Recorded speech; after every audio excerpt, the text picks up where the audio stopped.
So it's a Grape Explorer talking about today. So we are back to our Grand Cru Classe series. And if you're new to the format, what we try to do is we identify a property in Bordeaux that is Grand Cru Classe. And we feel that it's not only one of the tops in the game, we also feel it's up and coming, but we want to talk about its past, its present, and its future. And we are talking today about a wine called Clos de Sarpe. Clos de Sarpe is a very interesting property in Saint-Emilion, and it hails from the commune of Saint Christophe de Bardes. And we always show you on our map of Bordeaux exactly where it's located here, and you can see Saint-Emilion is right here. It looks like a blueberry.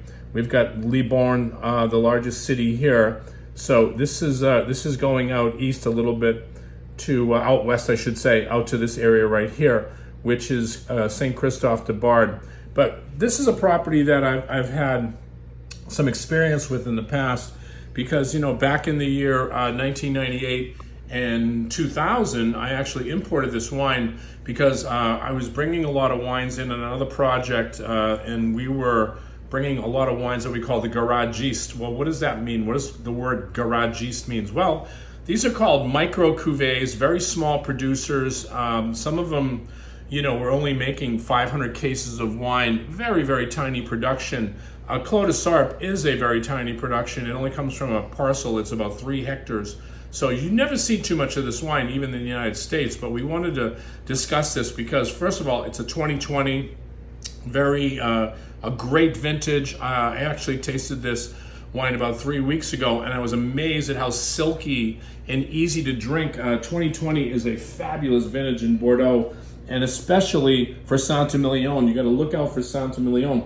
But again, this is Saint Christophe de Bardes, is the commune. This is owned by the Benet family, has been since 1923. Today it's run enthusiastically by Christine Benet and Jean-Guy Benet. And it's 85% Merlot, 15% Cabernet Franc. And we also wanted to point out with Hugh Johnson, because Hugh Johnson is really a guy who, this is the updated version of Hugh Johnson. So you can see St. Christophe de Bardes is right here. And if you locate just a little bit farther north, we've got Clos de Sarpe is right there. And which Hugh Johnson recognizes as one of the finest properties in all of Saint-Emilion. But yeah, very interesting. Again, just to back up a little bit about this area called Sarpe. There are quite a number of vineyards that actually have this name in it. And you can see the spelling here, right here, Sarpe, S-A-R-P-E. So you see Chateau de Sarpe, you see Vaux Sarpe. There's quite a number of these properties that actually have that name, and that is it's almost like a plateau with limestone. It's about 100 meters up. So you've got a plateau hill of just pure limestone. So that obviously is Merlot Cabernet Franc territory. And these wines, there's only 25 hectoliters per hectare. When I say that, you're talking a micro cuvee.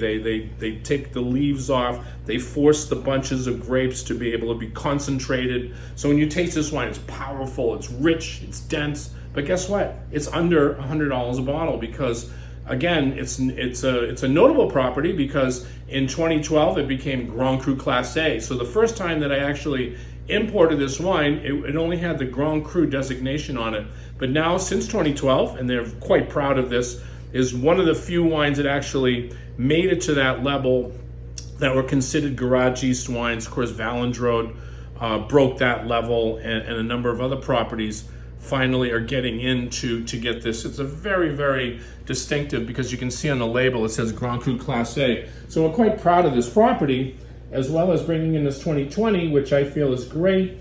And deep limestone and chalk soils with a southeast exposure. These are very old vines. In fact, some of them the oldest vines in Saint-Emilion. 70% of the vineyard averages 60 years of age, and the remaining age is over half of those years. But again, very low yields because of these old vines. When you have 60-year-old vines, it doesn't give you a lot of fruit, but what it does is it gives you the power and intensity and structure. And again, we secured some of the 2020 because one of the best vintages. When I was in Saint-Emilion, I was asking a lot of the producers, I said, just out of curiosity, we're making comparisons of vintages, you know, like some of the greatest vintages of all time. What's your favorite vintage? And I kept hearing people say, my 2020 is the finest wine that we've ever made. And I'm like, whoa, really? That's fascinating stuff. And why do you say that? Well, because it was just pure fruit, and you know, I mean, obviously the vines are going down and they are looking for any kind of water, because it was a warm vintage. So you know, when you're going down farther and farther into this escarpment we call the limestone, you're bringing up that limestone and it becomes the perfect silky acidity. Again, tasting this wine, you can drink this wine, you know, you can obviously breathe it out for an hour, but this wine will also live 40, 50 years. That's how magnificent these wines are.